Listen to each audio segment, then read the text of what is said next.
No, Paolo, ecco qui.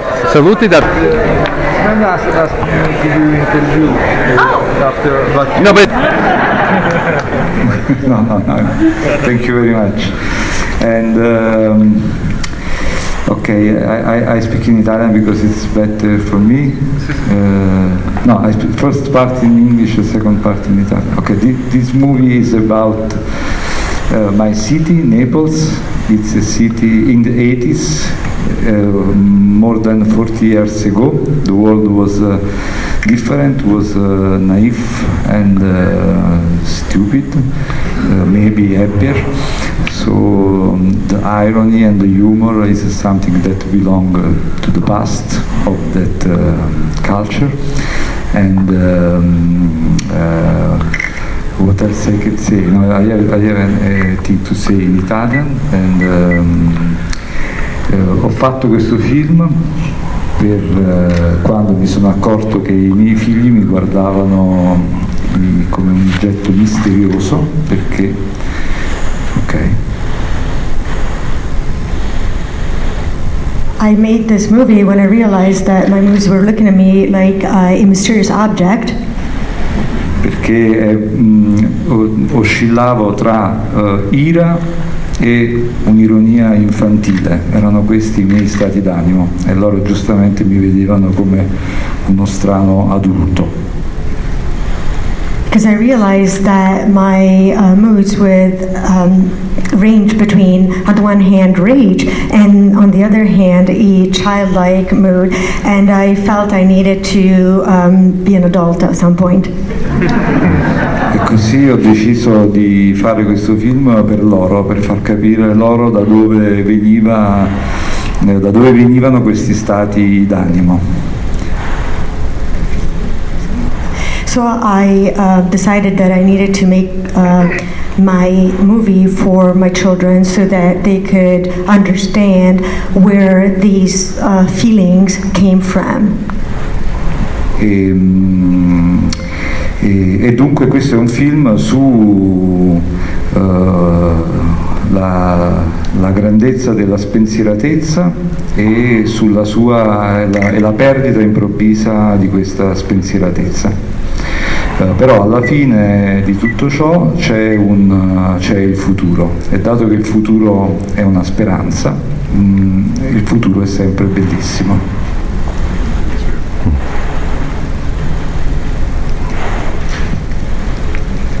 So this is a film on the greatness of a carefree attitude and then on the loss of such carefree attitude. And at the end of this carefree attitude, there is the future, and the future is all about hope, and the future is always beautiful. That's all. Enjoy the show. Thank you very much. Thank you.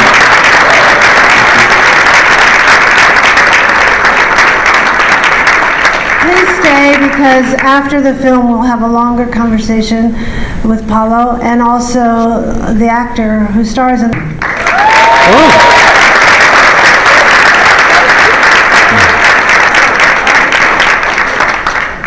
Sorry, I forgot. But thank you very much. See you later.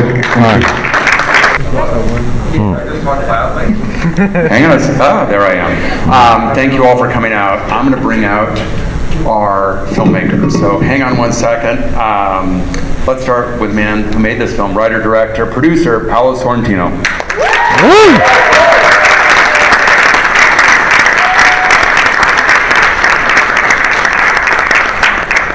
Paolo's English is very good, but sometimes he needs a little help, as does one of our actors. I'm going to bring out translator Lilia Pinot-Blouin.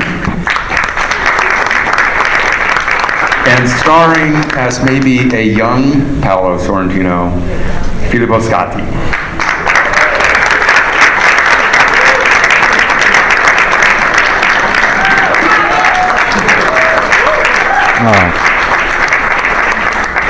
And afterward, we'll be booking tickets for travel to Naples, so you can all, Paolo's going to invite everybody to go visit.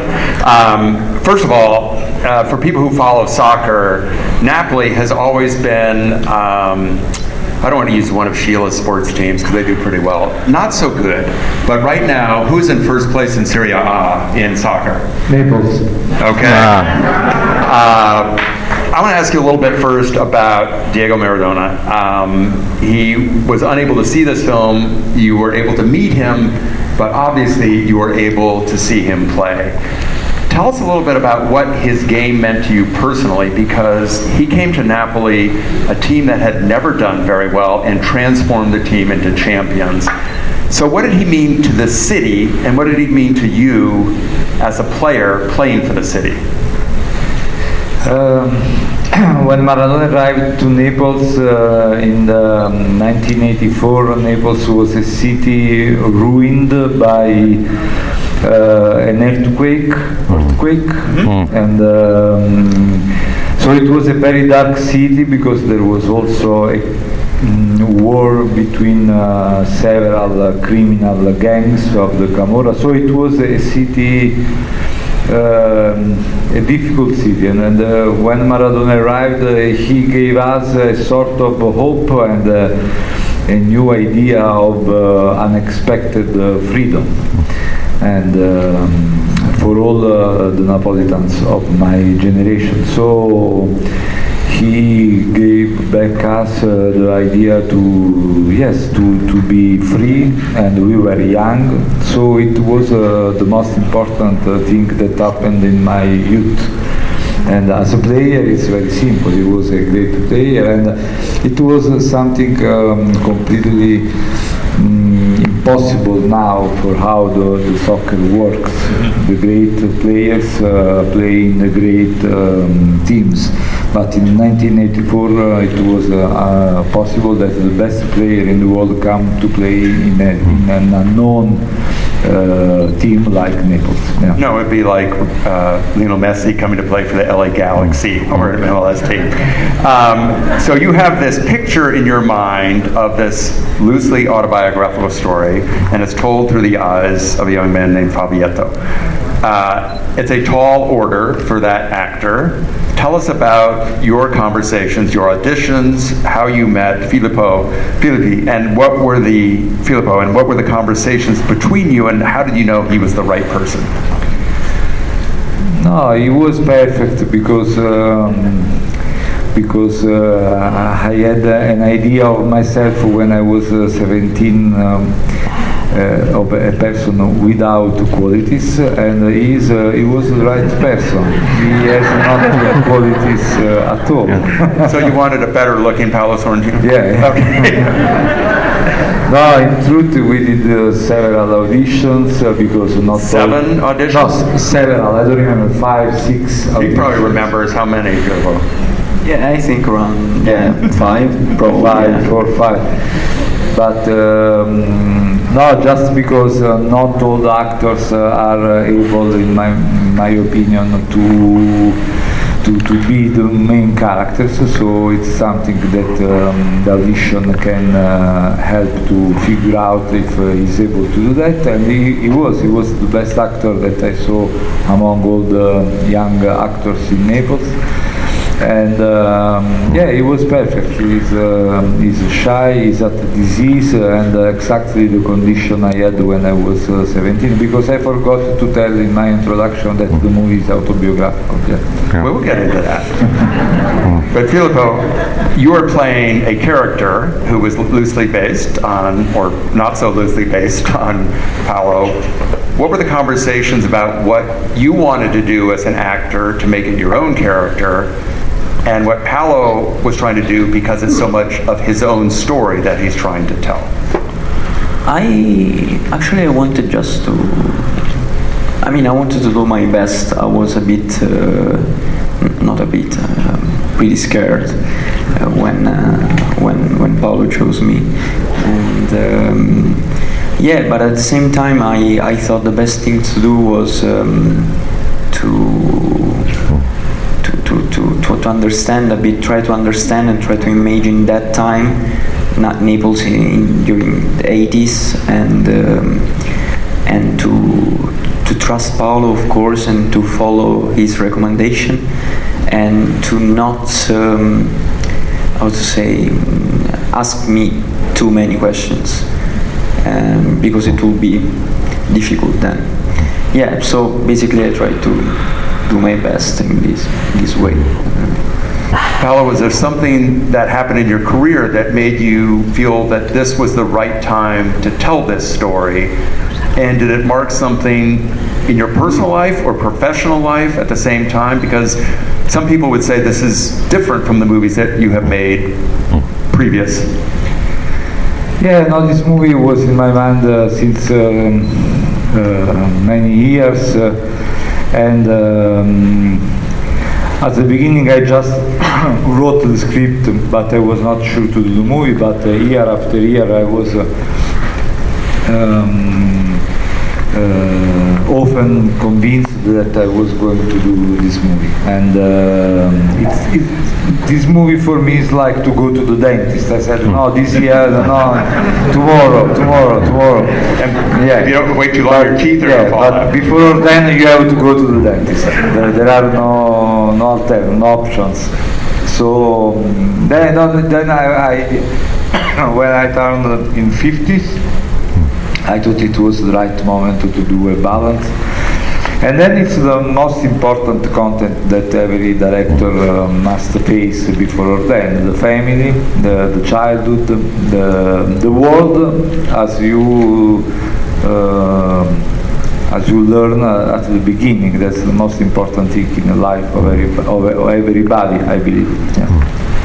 Filippo, when you're preparing for this role, are there certain films, maybe not his own, that Paolo wants you to watch to help you understand the character or get in the right direction to play this character? What did he tell you to watch? I remember that he recommended me to me Road to Perdition by Sam Mendes because of a small detail that was the Jude Law's walk. So Jude Law's walk in Road to Perdition, you had to watch the whole movie to get to Jude Law's walk. There is a way that Jude Law walks in Road to Perdition or Sheila. Absolutely.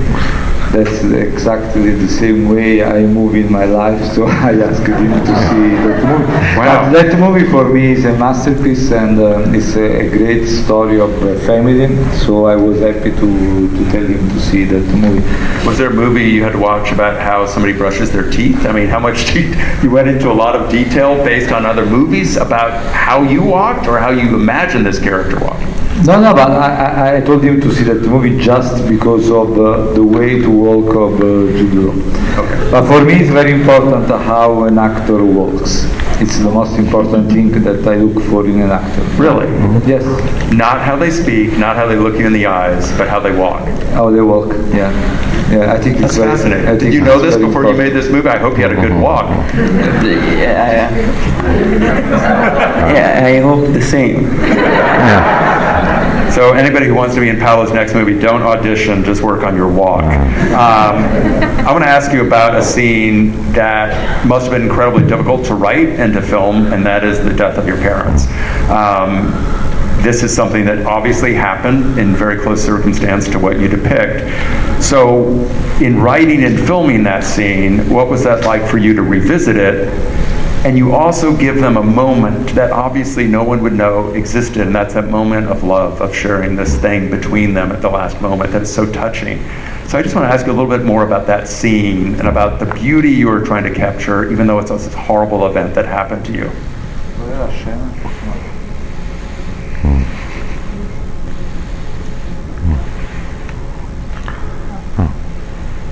Okay.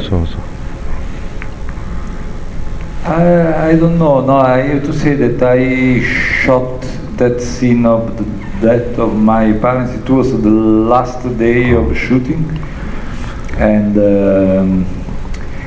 no, I was very emotional, of course. But I was more emotional when I shot a scene between Filippo and the brother on the sea. They hug each other, and they speak about the future. I was very, very emotional. I needed to stop the shooting. And but it was all the movie was very emotional. Sometimes different elements of the crew ran in the corners to cry. It was very emotional. All the process of the shooting the movie. Yeah. Filippo, you live in Napoli now, is that right? No, now I'm moving to Rome. You used to live in Napoli? Yes. Okay. I want to ask you a little bit about the cinematographer Daria D'Antonio and about how she shot Napoli and how she presented you in Napoli.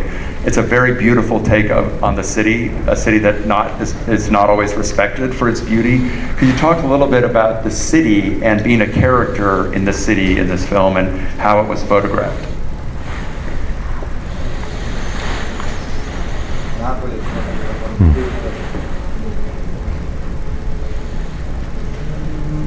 No, yeah.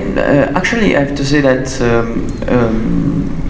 I think was incredibly shot by Daria. I saw things thanks to Paolo, thanks to Daria that I've never seen before, and I kind of changed my perception on my city after the movie. Also because Naples is an amazing city, but it's very chaotic. I don't know if you in the daily, day to day is like kind of stressful sometimes. If you wanna focus, if you have other thoughts. So I didn't really love the city in the last years. But then, when I shot the movie, I kind of felt, I don't know, I felt again the power and of the city and how warm it can be, and I think thanks to the movie, thanks to the, probably didn't answer to the question, so I'm very sorry. No, it's good. No, you did. Yeah, but Paolo, I have two quick questions for you. One is, I've often wanted to stand up in a theater and yell at the performer. Just reading a bad script that I wrote, he said, okay, come with me to write. We got a coffee, and after 5 minutes he said to me, let's write it together. It was unbelievable for me. And you were how old? I was 24, 25. Yeah, in the movie, for chronological reasons, I put the meeting with him earlier, but in the real life it happened later. And it was exactly like I described him in the movie. In that scene where he yells against the actress, in the real life he did against a very famous Italian actor, and after that the actor jumped from the stage and they fight each other. That's quite better than the play. In front of the audience. Yeah. Here's my last question. You have made some amazing movies with men at their center and beautiful women kind of on the periphery. Is there a movie in your future where the beautiful women or any women are at the center and the men are at the outside and maybe they're wearing skimpy bathing suits?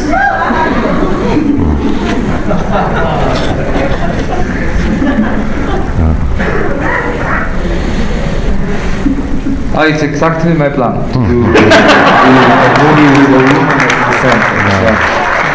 Good. I want to introduce To be honest, it was my plan even years ago, but all the script with women as main characters, the producers refused to produce me. But now I know that it's going to change this. Good. We can't wait. Festival director Susan Koch is going to come up here and present you with something. Hello, it's really my pleasure first to introduce you to the ambassador of Italy to the United States, Ambassador Mariangela Zappia, and she is the first, speaking of women, she's the first woman ambassador from Italy to the United States. And so we're so honored to have you here. She just arrived in August, is that right? and she is here to present on our behalf an award to Mr. Sorrentino.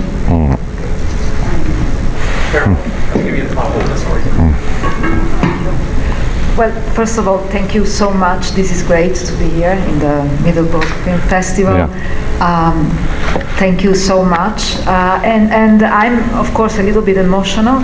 It's great to have Paolo Sorrentino here and be on stage with him. I'm, of course, a great admirer. And this movie, to me, is really, what can I say, is really the exemplification of the Italian movies. It's emotions, it's something classical, it's something new. It's really a great story. And at the beginning of the movie, I saw this sentence that says, ho fatto quello che ho potuto. I did what I could, and it was not so bad. Well, you did what you could, and it was really great. So, Congratulations.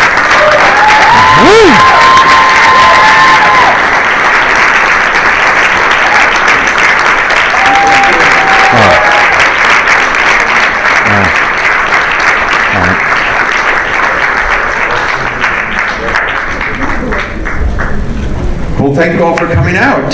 I think we have to clear for another movie coming in, but thank you for showing up. And Paolo, thank you so much for making the hand up. All right, great. Fantastico. So, it was a fantastic film, thank you. It reminds me a little bit of Amici Miei in there. All right.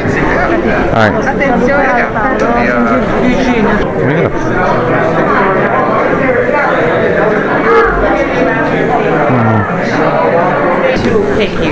All right.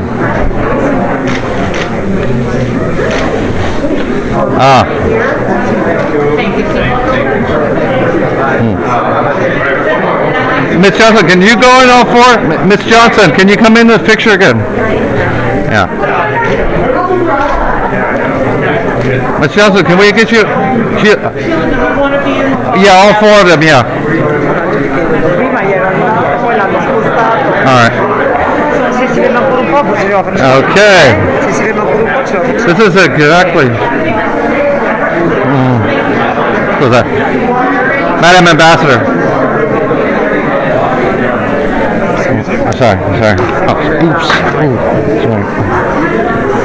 Oh, I don't know what that was. Oh, sorry. One more?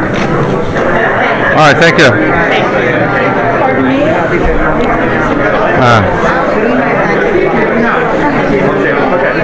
Oh, Madam Ambassador, he's going to win an Oscar. Miss Sheila Johnson has the best record of